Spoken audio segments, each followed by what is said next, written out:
My name is Kathleen Eastwood-Riaño. I'm a painter and I'm originally from the Philadelphia area. The title of my piece is Matisse Under the Table because I literally put a Matisse painting beneath the painting that I was doing of my own kitchen.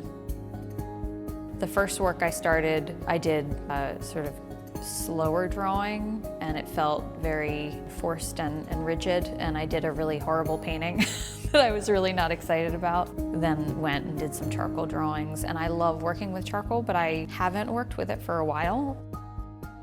I would say it took me quite a few days of making things that I hated to get to my idea of actually copying a Matisse and painting on top of it. I was having trouble connecting his color palette with my color palette and creating a conversation there, but actually taking one of his paintings and painting over top of it kind of made all of that flow really easily. And when I came up with that idea, then everything was pretty smooth sailing from there. And it was a fun surprise. It really took me out of my comfort zone with my work.